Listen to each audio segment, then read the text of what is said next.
too fast. I'm going. I'm taking three. Going for the St. Louis now. Oh Son of a bitch. no! You get your two? Yeah. Welcome back to the channel, everyone. Thotgor here, of course, and today we are going to take a look at another replay. This time it's in the New York, and of course we have Silent Shark 15. So this player, Silent Shark, has sent in the replay to me, so thank you very much for sending in the replay. And we're going to take a look at the battle here on Solomon Islands. This, of course, was a pretty great battle. I love the way it ends, and we're going to take a look at that. But anyway, Solomon Islands. Now, really do enjoy this map actually at low tier. The reason why I enjoy the map so much at low tier is because of the mountains. The mountains that run through the center of the map on the diagonal. Obviously, right, that split off A, B, and C. These mountains are high enough so that, typically in the middle of them, you're not going to be able to shoot over them. However, what you can do is as you approach, say, the southern point or the northern point, they do taper off and you can start shooting over these mountains, and especially at these lower tiers where Solomon Islands does appear. This is usually an option that you have available pretty much in every ship to yourself. Now, obviously, my favorite strategy on this map is to take the A point, or sorry, to take the C point. That's the northern point, and then swing around into B. Ideally, as well, you would have some ships, preferably some destroyers, making their way into B. The idea here is that you are going to come into contact with the enemy right away, and the idea is that as soon as the two teams come into contact, hopefully your team is going to be dispersed and in the right position enough so that you can take out more enemy ships right at the beginning than the enemy can do to you. Why is that important? Because you do want to have longevity in the battle as well, because it's. I've been hearing a lot, of people saying, they're not doing as well in the game as maybe they want, or they're not getting as high enough damage as they want, and all this, and a lot of it has to do with, the longevity. How long can you stay in the battle? And we've talked about this hit point conservation. We've talked about this before on the channel, and it really does come down to that. I mean, as long as you're able to mitigate damage that you're taking, really conserving the hit points that you have, surviving the battle, that even though if it's a defeat or a victory, whatever, at the end of the battle, if you were engaged in the battle as well, you will have done a lot of damage, usually, at least 60,000, pretty much at, well, I'm not going to say at any tier, but, at a lot of tiers, it is very, very possible. Now, myself, I don't have any American battleships. I played in closed beta, obviously, and I did make it up to the New Mexico. I never went beyond the New Mexico. I just wasn't interested in them. It's such, for me anyway, it was so painful going at such slow, ridiculous speeds in these old, antiquated battleships that I just didn't want to do it anymore. So, I just didn't. The Japanese battleships, for me anyway, offered a whole lot more possibility given my playstyle. So that's why I went with them. Anyway, we do see the St. Louis here off in the distance. We have some shots going in the St. Louis, and blam. St. Louis doesn't stand a chance against the New York. So two citadels there for Silent Shark, and of course the devastating strike for the kill. So excellent, excellent. We're already up to about 22,000, which is basically the hit points that the St. Louis has. The old Karlsruhe. God, that's a crappy tier 4 cruiser, isn't it? Really, all the cruisers at tier 4 are pieces of just crap except the Kuma. At least in my opinion. I love my Kuma. I think the Kuma is a great cruiser at tier 4, but that's pretty much the only cruiser at tier 4 that has anything going for her. And then we see the Azuchi here off the distance. We're going to be lining up here on the Azuchi. I've never, I've been considering purchasing an Azuchi just to have, but I think that is just sort of foolhardy. I don't know why I would want to, but it looks like a cool enough ship anyway. Sort of a hybrid from, an early design of the Congo, I think, is where the Azuchi fits into play here. Just while we're waiting for Silent Shark to come around the island, of course, and get himself into sea to start raining down more death upon the enemy, I did actually finish and purchase my Chapiev. So I have the Chapiev now sitting in port. I haven't actually taken her out. Traditional style, I buy the ship and then log off the game. But anyway, I'm just need a few more credits here so that I can transfer over captains, buy the camo and whatnot that I want for her, maybe buy a module. But anyway, I got to take the Chapiev out, and I'm really excited to take her out, actually. That's another Citadel hit here now for Silent Shark, so that is not too bad at all. And you can see as well, I mean, kind of turning around, kind of going to the south. I mean, it's really important too that we keep an eye on the minimap. Can't stress that enough. When I play the game, I have my minimap as big as it'll go. And this is because I am always looking at the minimap, analyzing the minimap. And especially for you American battleship captains at these early tiers, I mean, you know, once you get to North Carolina, the speed issue of the battleships really does start diminishing. But before then, you have to watch the minimap, just keep an eye on the minimap, because you're so slow and you're so limited in your maneuverability around the map as a whole that you really do need to see the minimap, interpret it, and react before things happen. Take up position before things happen. I've actually been thinking about this last few days, talking to Rommel about it as well, sort of breaking it down. I mean, I prefer to play so that the enemy is reacting to my movements as opposed to me reacting to the enemy movements. Now, obviously, this is not going to be happening every time, right? It's just not. But, ideal situation and what you want to try and set yourself up for is for the enemy to defend against you rather than you to defend against the enemy. Now, here we are definitely in a situation where, Silent Shark is defending against the enemy.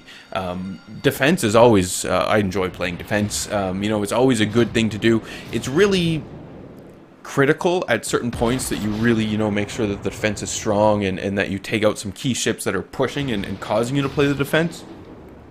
But it can really also pay off in some great damage. I mean, we're already up to 54,000 damage so far, with the 4 Citadels, obviously, and the number of main battery hits as well. But we're still doing pretty great in terms of hit point conservation, right? We do still only have the B point, which is a bit problematic considering, you do want to have 2 points. However, I mean, again, taking a look at the minimap, we can see that we do have Allied cruisers making their way to the south to take that A cap zone, which is, an excellent idea. Obviously, the C cap zone is a little hot right now. We don't want to push our luck too much over here, but we do, want to make some maneuvers to actually secure that second cap zone, and that's great that the team is there to really do that, while Silent Shark is up here engaging with these enemies. Now, getting really lucky too, because you can see that the Congo is not shooting at Silent Shark. We do have the Karlsruhe shooting at Silent Shark, and I thought I saw some shots going off by that Wyoming there in the background. Yeah, there they go, coming in at Silent Shark. So we do have some people firing in at them, but a lot of these shots are either hitting, doing no damage at all, missing outright. What's saving us is the Congo isn't focusing on us, and obviously the Congo has bigger concerns right now because there is an allied destroyer that the Congo is engaged with. But we're going to continue to focus here on the Karlsruhe. Now, we are switching over to the Congo, and this is probably for the best that we do switch over to the Congo. I hate the Karlsruhe, but yeah, over penetration every time in that thing, because it just has so little armor that just bloop, your shot goes right through. It's almost like, I don't know how many of you have gotten your Mikasa. I do have my Mikasa, and what a piece of garbage that thing is. Now, I do take it out from time to time because I really expect there to be like just this amazing game, amazing derp game to have in it. So I keep playing it every now and then, but wow, what a ship. It's kind of like that thing.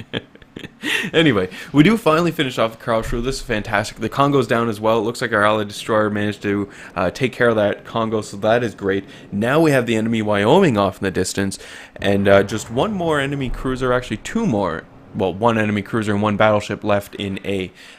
C, rather. C is the Northern Cap, Thotgor. Anyway, so, things are going pretty good. Now, our allies in the south have managed to take A, so this is critical that we have the second point now. And you can see as well that at this point in time, on the minimap, the team does seem to be fairly dispersed, and if you notice this sort of situation, you do want to kind of group yourselves up again. Now, obviously, in this situation, it works out for the best, but if things are going poorly, which they aren't right now, but if things are going poorly, you would want to group yourselves up again, and it's kind of hard to do in ships, I suppose. You kind of want to set like course towards a common point that you think you're all going to end up meeting at, because yeah, you don't want to sail, you know, sort of straight at someone, especially if you're taking shots at the or shots from the enemy. It's going to kind of be working on the diagonal here. Now we are going to return shots back towards, I believe that is a Svetlana. What a crazy little cruiser that thing is as well. I tried to get rid of mine as soon as I possibly could. I mean, I did have the video on the Svetlana, and you know, we talked about how she does have some positive aspects to her, but it is a difficult cruiser to play at this tier, given the limited range. If I had my choice again, I'm going to side with the Kuma. But we are still going to put shots out on, into the Svetlana here to see if we can't get some nice citadels, do a bit of damage. We still have the enemy Myogi in the distance, but again, looking at the superstructure of the Myogi, we know that is a stock hull, so that player is not going to have the benefit of the extra hit points that the upgraded hulls provide. So, you know, that is working in our favor as well. There goes the Svetlana. One of our allies managed to take that player out, so fantastic. You can notice as well on the minimap that that we are now losing the B point. But we also notice that we have two allied cruisers. Those are the same allied cruisers who took the A point, are now moving in to defend the B point. So this is fantastic. And it's this sort of maneuverability and cruiser/destroyer play on the map that allows the battleships to do these sort of have these sort of little battles here amongst themselves, right? The battleships are all sort of tied up in and amongst themselves, but instead we have our cruisers down there sort of, you know, trying to defend the point. Now, we did just lose one of those cruisers, which is pretty catastrophic, considering now there are only 4 ships remaining. But, you know, at the very least, the cap has been stalled, and we're still contesting that cap. Well, we were anyway. So the enemies continue to cap B, but we are making some good progress here on these enemy battleships.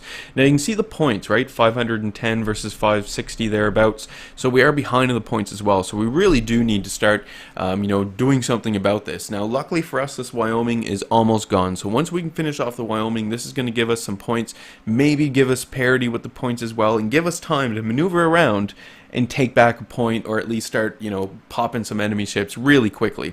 So there we go. Enemy Wyoming is gone. Fantastic. Now we have to take out this enemy Myogi and continue to turn ourselves back towards the cap zones here, right? We don't want to, you know, something that you really do want to keep in mind in your American battleships is you don't want to find yourself out of position. You're so slow that if you're out of position and your range is very limited as well, you know, it's going to be really difficult for you to get back into the battle as quickly and as effectively as you possibly can. Anyway, we are spotted. We do know that there are some enemy ships here around as well. Obviously, we do see the Myogi, but just taking a glance around as well, which is important to keep in mind, right? I usually fire my shots, hit my shift key, come out of sniper mode, take a look around at what's going on, then hit shift again to catch the shots going into the enemy ship. And this is important. You want to make sure that your situational awareness is going, you know, you're aware of what's happening, especially in a battleship too, because in a battleship, I assume in my battleships, I'm always spotted. I don't have situational awareness on any of my battleships. That was also a nice shot. Another citadel hit. We took out the Myogi, so fantastic. Take a look at what it did to the points as well. We almost got parity. But anyway, situational awareness. So in your battleship, I mean, if you choose to have your situational awareness on, that's great. But keep in mind that even, you know, when your situational awareness goes off, it's not going to go off every time, you know, a separate ship starts detecting you, or a separate ship gets, you know, within your range or something like that. So this is the value of actually coming out of sniper mode, right, and taking a look around you, your surroundings, to make sure that no other enemy ships have popped up, specifically enemy destroyers. Those can really ruin the day of a battleship. So we are continuing along towards the B point at this point in time, right? We're going to try and get ourselves in here, maybe do something. We take a look at the enemy ships. The enemies have 3 ships remaining to our 4. So that's, you know, decent. But the enemies do have the cap advantage now. So they, you know, obviously have the point advantage. And enemy battleship just walked into the A zone and has started capping that. So, you know, things are going to start happening here fairly quickly. Now, to, you know, the benefit of Silent Shark's team, we do have some enemy ships who are on fairly low health, right, we can see the cruiser there off in the distance on the other side of the mountain. So this is good. I mean, that cruiser obviously is going to be a one-shot. We'll be able to take that person or that player down without any issue, or anyone on the team.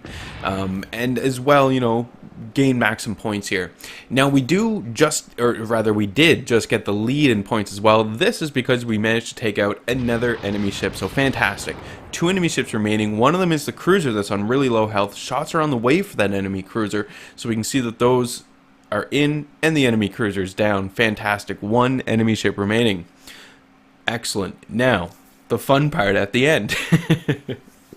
I mean, while we're getting to position here as well, this battle, I guess it's sort of atypical. You don't see it very often, right? You don't see the you know, the Silent Sharks team, what had taken place here, with, you know, a little bit of out of position, but a lot of, you know, Silent Sharks team dying there pretty quickly, and then the enemy coming back in and taking caps, especially, you know, holding the caps holding at least 2 caps for most of the battle. You don't see you know, a team like Silent Sharks, when they're in that position, you don't see them come back and win very often. It's not very often that it happens, but it does happen. And, you know, we see it here. Now, we do have Silent Shark moving in here into play. Now, we have a lot of hit points, so hit point conservation in this battle was pretty good, right? We do have a lot of hit points remaining, so we can get right in here to this Congo. So we're going to fire off our shots at the Congo, and they didn't do very much damage. Damn. If you want a nice, easy citadel spot on the Congo, I guess, to get a citadel, right underneath the aft turrets. So the turrets on the stern of the ship, aim there, and you will should get some citadels fairly easily. Now, obviously, I mean, we can see Silent Shark aiming right at the middle of the ship. This is obviously another zone where there is a citadel on the Congo, but we're in such a range now that we're going to go for the ram. Oh yes. So we're moving right into the Congo, very close. It almost looks here like we're going to miss at the end, but no.